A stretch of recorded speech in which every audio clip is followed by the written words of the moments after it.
Hello, bienvenue au rendez-vous de votre épanouissement avec votre coach de vie, Sonia Mabiala. Fondatrice de Libre et Épanouie, elle impacte et transforme des milliers de vies. Votre vie est troublée? Votre cœur meurtri? Vous êtes mal dans votre peau? Rongé par vos blessures du passé? Vous êtes au bon endroit. Écoutez-la, quelque chose va se passer. Bonjour, ici Coach Sonia, votre coach d'épanouissement. Comment allez-vous? Je vais très bien. C'est un plaisir pour moi, un honneur, un privilège, comme toujours, de vous retrouver chaque semaine et de vous apporter des petites capsules. Alors cette semaine, c'est le moment pour moi de vous parler de notre mentalité. Notre mentalité, elle impacte notre vie. Nous sommes chrétiens, nous sommes tout ce que nous voulons être. Mais ce qui est vrai, c'est que ce que nous pensons, ça impacte notre vision des choses, ça impacte notre manière de faire les choses. C'est ce que j'appelle la mentalité. Ta mentalité, elle impacte ta vie. Je disais dernièrement aux dames, il est temps de se poser la question de now what? Now what? C'est-à-dire, et après, il est temps maintenant de changer de mentalité. Parce que nous avons longtemps gardé certaines choses dans nos cœurs qui ont influencer notre pensée. On dit bannis toute saleté de ton cœur, fais attention à ce que tu gardes dans ton cœur parce que tu commets beaucoup d'erreurs, tu fausses les choses à cause de tes jugements, tu vois, parce que tous les jours tu as eu les expériences, tu as vu ce qui s'est passé chez les autres, chez les uns, chez les autres, et ça forgeait des souvenirs, ça forgeait des peurs, ça forgeait des a priori, ça forgeait des étiquettes que tu as collées aux têtes à la personne des gens. Ça crée aussi quoi? Des frustrations dans ta vie. Ça crée des blocages. Pour d'autres, ils sont au bord du suicide, au bord du gouffre parce que simplement leur mentalité a bugué quelque part. On est convaincu de beaucoup de choses et on est convaincu de rien.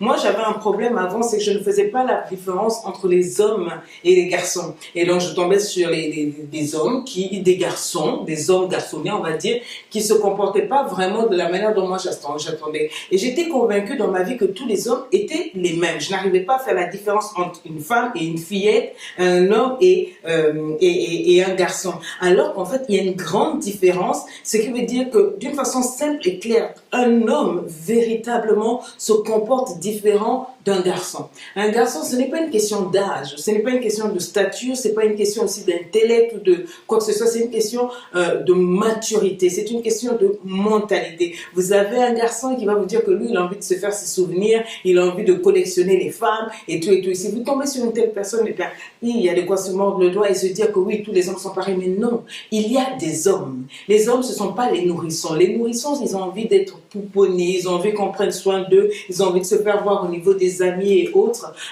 Pareil pour les filles. Les filles, elles ne sont pas posées comme les femmes, comme les grandes dames avec toute la classe. Elles ont envie de s'amuser, elles s'estiment que bon, je suis jeune, j'ai fait ma vie, etc. Alors qu'une dame, une femme va dire non, moi j'ai envie de me poser dans un foyer, etc. et de construire quelque chose de vrai, de durable. Et Dieu m'a parlé fortement parce qu'à force de cumuler des frustrations, à force de cumuler des blessures, le Seigneur m'a dit clairement qu'un homme, c'est quelqu'un qui va te promettre quelque chose, mais qui va l'exécuter. Tandis qu'un garçon, même à 50 ans, il estime qu'il a encore le temps de faire ses promesses et de ne pas les exécuter. Un homme, parce qu'il réalise la valeur d'une femme, tu vois, il réalise qu'elle est exceptionnelle. Alors qu'un garçon va dire quoi? Il n'y a pas de souci, je peux tromper, je peux trahir, quoi. Elles sont nombreuses. Une femme, c'est quoi? Une femme, c'est simplement mon autre moi, tu vois, on est là, on fait des petites coucheries et puis bon voilà, elle va comprendre, tu vois, on dit des choses qu'on ne croit même pas quand on est un garçon. Mais quand on est un homme, la parole donnée, elle a du poids, tu vois. Un homme, il te complimente parce qu'il le croit vraiment. Mais tandis qu'un jeune garçon, il va te complimenter tout simplement. Pourquoi? Mais parce qu'il pense essayer peut-être de te mettre dans son lit, essayer de te courtiser, essayer de faire un peu comme les autres, se faire voir vers les autres pour dire hey, tu as vu, j'ai allongé ma liste de dames que j'ai tombées, comme on dit. Un jeune garçon va s'amuser à penser au sexe tout le temps, tandis qu'un homme, lui, va penser à l'avenir, il va penser à la vision, il va chercher à savoir en cette femme, mais qu'est-ce que tu veux faire dans la vie, où est-ce que tu veux aller, tu vois, c'est quelqu'un avec qui il est posé, il pense à l'avenir, il se projette, tu peux discuter de tes projets, tu peux discuter business, il peut même penser à te ramener à l'école, il veut penser à t'inculquer quelque chose, c'est ce qu'on appelle un homme, tandis qu'un garçon, il veut tout ce qui est facile, tout ce qui est disponible, il veut s'amuser, il n'a pas envie de se fixer, il ne veut pas prendre d'engagement. Alors qu'un homme, vraiment, lui, il te dit, je vais t'épouser et il tient parole. Il le fait. Je choisissais mal moi, j'avais l'impression que je choisissais mal parce que je voyais mal. Je voyais que je ne pouvais pas me prendre en charge. Je ne voulais pas donc être rigoureuse dans mes choix. Donc, je me disais que tous les hommes étaient les mêmes. Et j'entends les femmes le dire, tous les hommes sont les mêmes. C'est faux. En fait, le problème, c'est quoi? C'est que toi, tu ne te connais même pas. Et donc, tu te permets de choisir les gens qui ne te connaissent pas, c'est normal. Si je ne connais pas ma propre valeur, of course, non. Bien sûr, je ne saurais pas choisir quelqu'un qui va avec moi. Je ne serai pas rigoureuse dans mes choix. Je ne saurais même pas où est-ce que je vais. Parce que je me connais, parce que je suis une femme posée, je connais ma destinée, je sais où je vais. Je suis à même de savoir quel homme est fit, quel homme est compatible pour accompagner ma vie là où elle va. Alors, c'est ce qui fait que nous cumulons beaucoup d'erreurs. Les hommes tombent sur des Cristiana, Ronaldina, c'est-à-dire des femmes qui dribblent avec les hommes, les pointeuses, comme on dit, qui n'ont pas vraiment un sens de la vie très aiguisé, très affûté. Mais et un homme et une femme, par contre, va tomber sur un homme qu'on appelle les Casanova. Un Casanova, c'est quoi? Un tombeur de ces dames. Et va dire, mais c'est pas possible, je suis toujours attirée par les tocards. En fait, non, le problème, donc, rends-toi compte que ce ne sont pas eux qui sont les tocards. Le tocard, c'est quoi? C'est toi qui n'es pas capable de t'asseoir et comment on appelle, d'analyser tous les ingrédients qui font cette personne-là. Où est-ce qu'elle va? Tu devrais être capable de voir que cette personne-là n'est pas fit pour ta life. C'est une personne qui n'est qu'un nourrisson, qui veut s'amuser. Dès le début, tu peux savoir. La Bible te dit que très tôt, un homme te montre quel sera son comportement. J'ai fait cette expérience-là, j'ai plusieurs enfants, je crois que vous le savez, et j'ai remarqué qu'un enfant, dès l'âge de 2-3 ans, il peut vous montrer son caractère. J'ai 6 enfants et chacun de ces enfants-là sont différents. Mais je me rends compte que ce que je voyais quand ils étaient tout petits, ce qui me montrait effectivement à prouver ce que la Bible a dit. Ils me montraient très jeunes leur tempérament, leur caractère. Israël était comme ça, un tel était comme ça, Aurore a toujours été réservée, très minutieuse, et elle a grandi comme ça. Donc Dieu a raison, il te dit que très jeune, on te montre le caractère, la manière de être une personne. Donc quand tu fréquentes une personne très jeune, tu sauras réellement où est-ce que cette personne en est dans la vie et où est-ce qu'il va dans la vie. Si tu prêtes attention, si tu es assez rigoureuse, tu ne te tromperas pas. Je parle de mentalité. La mentalité, c'est quoi? C'est l'ensemble des habitudes intellectuelles et des croyances qui te forgent, tu vois. Ce sont les dispositions psychiques que tu as qui caractérisent ta manière de voir les choses, ta manière de penser, ta manière familière de visionner les choses, de juger les gens. Tu vois, quelqu'un peut avoir un comportement moral, c'est ce qu'on appelle le caractère, ok? Un ensemble d'habitudes, comme je disais tout à l'heure, de croyances, etc., etc. Donc ça, c'est ce qui fait toi. Ça veut dire quoi? Ça veut dire que généraliser les choses dans la vie, c'est faire des erreurs. Ce n'est pas parce qu'un homme a fait ceci que tous les hommes sont pareils. C'est faux. Dieu dit que tu es unique. Il te connaissait depuis le sein de ta mère.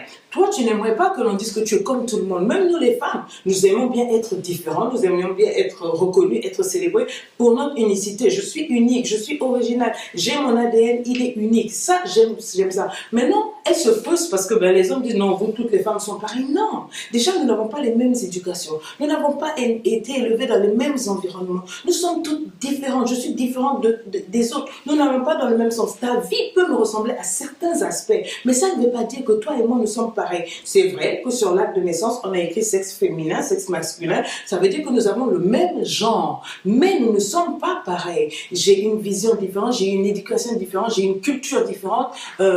J'ai peut-être grandi, je ne sais pas, dans le Sahel, où la culture a influencé ma manière de percevoir les choses. Donc tu vois, ma vision sera différente d'une femme qui a grandi à Hambourg, par exemple, en Allemagne, je ne sais pas où. Donc, ce n'est pas juste de dire que toutes les personnes sont pareilles. Parce que tu as été frustré, parce que tu as été choqué, parce que tu n'as pas été rigoureuse dans tes choix, tu payes pour tes erreurs, mais tu ne peux pas dire que tous les hommes sont pareils. Non, c'est ça. Tu dois apprendre à te rendre compte que chacun est spécial.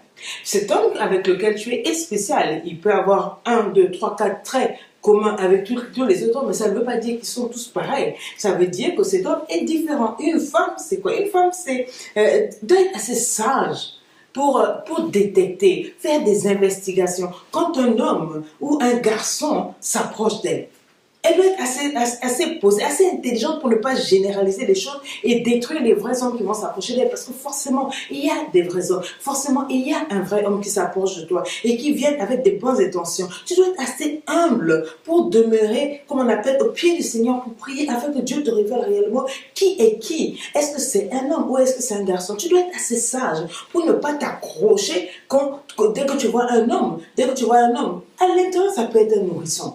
Tu vois, ça peut être un nourrisson, quelqu'un qui n'a pas fini de grandir, quelqu'un qui n'a pas fini de faire sa vie, quelqu'un qui ne veut aller nulle part avec toi, quelqu'un qui n'a même pas de projet de s'opposer un jour. Tu dois être assez mûr, assez intègre, comme je dis pour Kanga Makolo, pour fermer tes jambes et fuir quand tu te rends compte que c'est un nourrisson. Mais souvent, nous engageons nos sentiments. Souvent, nous nous engageons tellement rapidement qu'après, il est difficile de faire machine arrière. Et après, on dit quoi? Ils sont tous les mêmes. Non, tu es convaincu que tous les hommes sont les rêves. Alors, tu t'attends à quoi? What you see is what you get.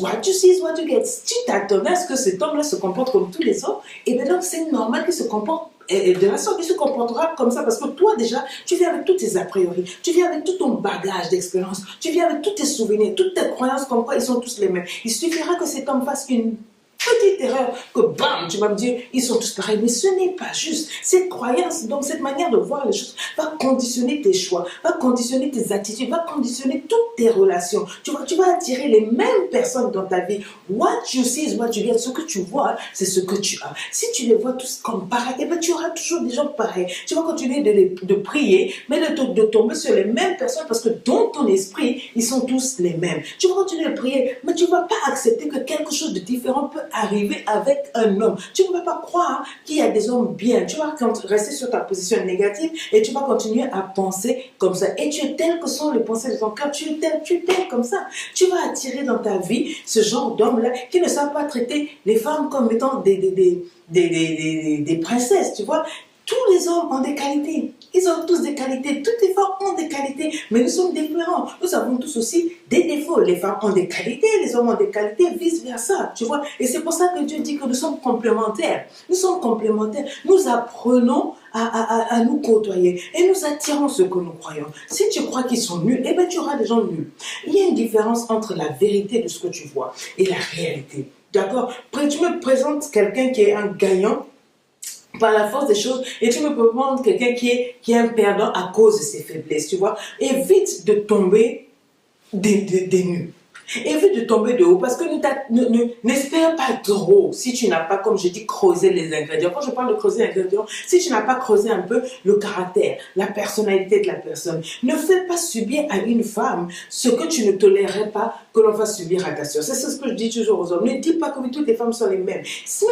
Même si devant toi tous les genres féminins c'est pareil, mais c'est une femme qui peut être ta soeur. C'est une femme qui peut être ta mère. C'est une femme qui peut être ta tante. Et de la même manière dont je n'aimerais pas qu'un homme traite ta soeur, ta mère, ta tante, traite cette femme-là comme si c'est elle, comme si elle était toi. D'accord?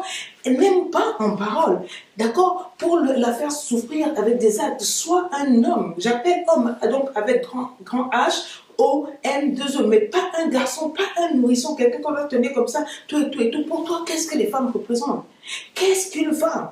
Tu vas continuer de collectionner comme des papillons pour dire quoi que oui, toi tu es vraiment un homme. Non, c'est ça qui fait de toi un nourrisson. Parce qu'un vrai homme ne peut pas s'amuser à les collectionner. Un vrai homme connaît sa valeur en lui-même. Je dis toujours qu'un homme n'est pas comme un chien. Un chien, lui, dès qu'il voit une chienne, ben, il se met en chaleur et puis dans tous les coins de la rue, il peut se permettre. Mais un fils de Dieu, un homme qui a de la valeur, qui sait qu'il n'est pas un garçonnet, qui sait où il va, qui sait que son corps est le temple du Saint-Esprit, ne peut pas se permettre de déposer sa vigueur sur toutes les femmes qu'il croise. Il ne peut pas se permettre de dire que toutes les femmes sont simplement des femmes. Parce que si c'est le cas, tu as les prostituées qui sont des femmes, tu as les ceci qui sont des femmes. On est nombreuses. On est nombreuses, mais on est toutes différentes, toutes des filles de Dieu, élevées d'une façon spéciale de Dieu. Chacune a une valeur spécifique devant Dieu. Tout comme vous les hommes, vous avez une valeur spécifique devant Dieu. Donc il n'est pas juste que tu traites les femmes selon des généralités alors que chacune d'entre elles sont uniques. Tu es appelé à traiter chaque femme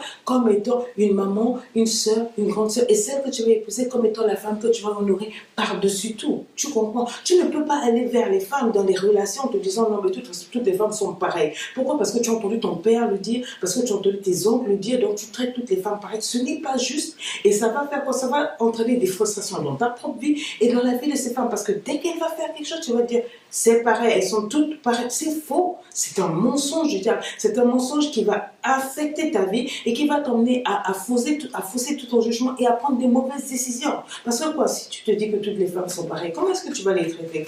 Tu ne vas jamais prendre le temps de chercher à connaître celle que tu as épousée. Tu ne vas jamais prendre le temps de chercher à voir ce que Dieu a mis de particulier dans cette femme-là. Tu vois, tu sais, par exemple, moi, je suis une femme, je n'aime pas vraiment les fleurs. Je n'aime pas vraiment les fleurs, mais il y a des gens qui m'offrent les fleurs. Qu'est-ce que je fais? Je prends les fleurs, je dis merci, mais tu ne toucheras pas mon cœur.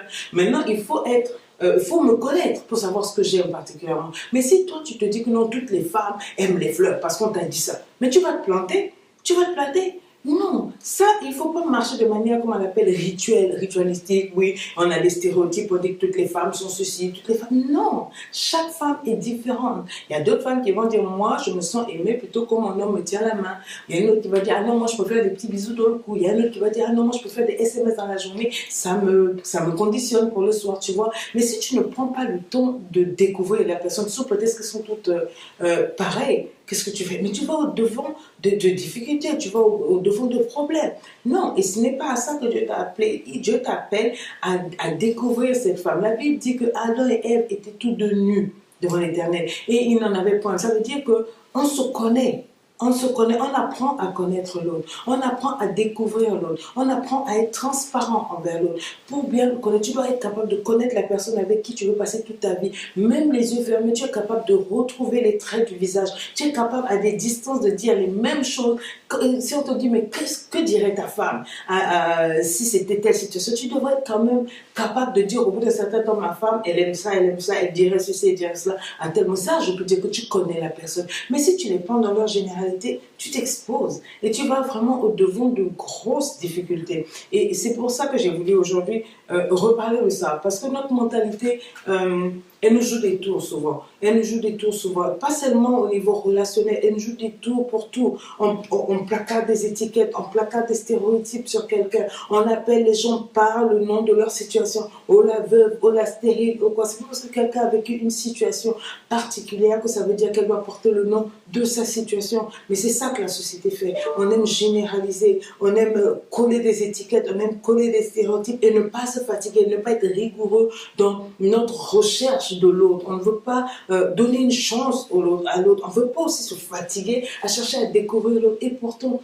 à l'intérieur de l'autre, il peut y avoir quelque chose de profond, quelque chose de génial. Il y a forcément un jardin secret que l'on peut avoir plaisir à cultiver chaque jour. C'est ça qu'on appelle la relation. Je suis en relation avec toi parce que je te découvre, toi dans ta spécificité, toi dans ton entièreté, mais pas toi dans ta généralité. Dans ta généralité, je crois qu'à l'école en biologie, on a tous appris ce que c'est qu'une femme, on a tous appris ce que c'est qu'un homme. Et c'est pareil pour nous les femmes. Donc nous les femmes, quand nous disons que les hommes tous sont les mêmes, nous commentons, en fait nous insultons parce que Dieu ne peut pas s'être assis là pour faire des photocopies. Non, Dieu a pris son temps. Chaque personne est un chef-d'œuvre. Chaque personne est fait à l'image de Dieu, avec son ADN, avec ses gènes, avec ses chromosomes, avec tout son bagage spécifique. Dieu l'a envoyé sur cette terre avec une vision spécifique, une mission spécifique, un mandat spécifique. Donc il y a forcément quelque chose de spécifique, quelque chose de spécial, d'unique qu'il y a en cette personne. Pas seulement cette personne, mais en toutes les personnes que tu rencontres chaque jour. Et si tu peux rencontrer des gens comme ça, je t'assure que tu célébrerais les gens. Tu célébrerais la différence qu'il y a dans les gens. Tu célébrerais cela comme si c'était pour nous compléter tous en tant qu'humains et plutôt que de nous séparer. Tu vois, on est humains. On est tous humains, on est identiques dans notre humanité, mais nous sommes tous différents, nous sommes tous particuliers et c'est ce que Dieu a voulu faire. Maintenant, pour qu'un foyer marche, il faut beaucoup de rigueur morale pour chaque jour. Prendre le temps de connaître l'autre. Chaque jour, donner une chance à l'autre d'être ce qu'il est, dans sa spécificité. On fait des erreurs, mais c'est pas parce que quelqu'un a fait une erreur que tu vas dire, ah, effectivement, j'avais vu mon père faire ça, donc forcément tous les hommes sont pareils. C'est pas parce que quelqu'un fait une erreur que tu vas dire, ah oui, effectivement, moi j'ai vu quelqu'un a fait ceci, cela. Non. Alors on retombe dans ce que j'ai dit tout à l'heure, ce qu'on a gardé au fond de sa tête, tout et tout, parce que on vient dans la vie, on vient dans les relations avec le background, c'est-à-dire le bagage émotionnel, le bagage de souvenirs qu'on a eu des expériences de tout ce qui s'est passé autour de nous, des souvenirs qu'on a vu faire de notre père à notre mère. Et dès qu'il y a quelque chose, on se crée, on se traumatise, on se dit je sais ce que ça va donner ça. Et on dit qu'on parle par expérience, mais Dieu, il n'en a que faire de l'expérience.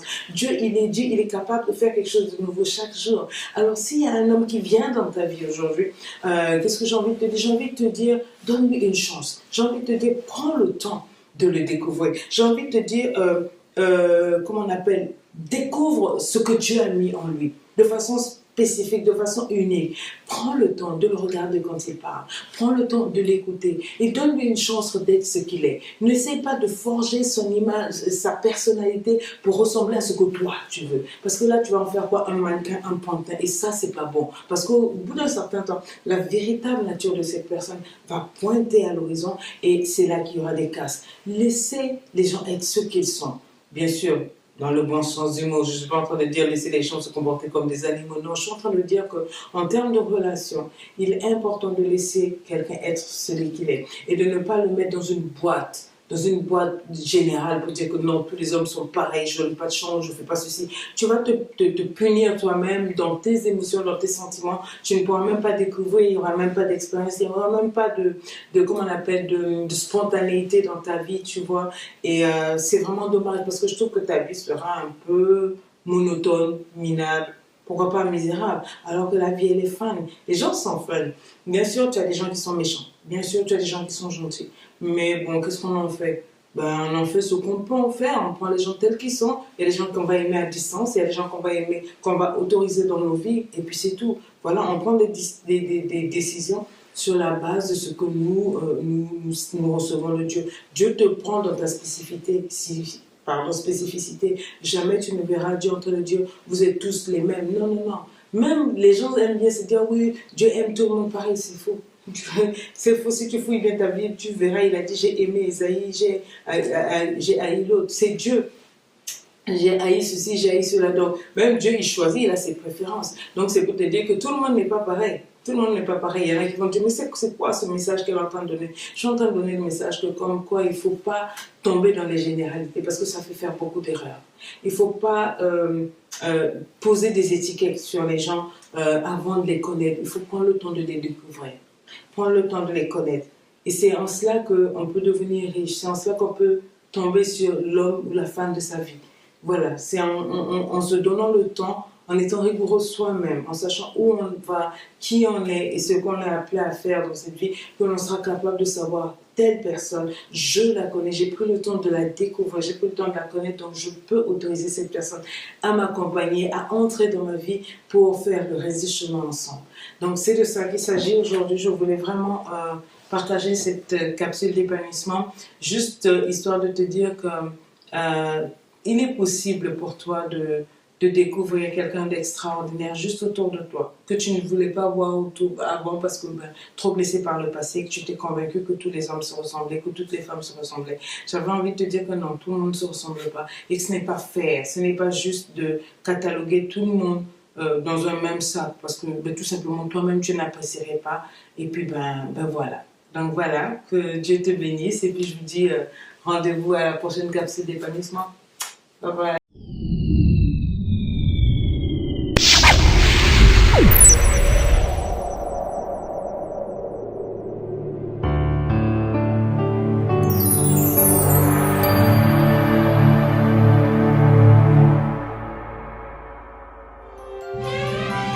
Hello, bienvenue au rendez-vous de votre épanouissement avec votre coach de vie, Sonia Mabiala.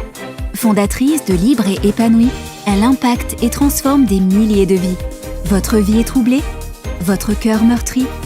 Vous êtes mal dans votre peau? Rongé par vos blessures du passé? Vous êtes au bon endroit. Écoutez-la, quelque chose va se passer.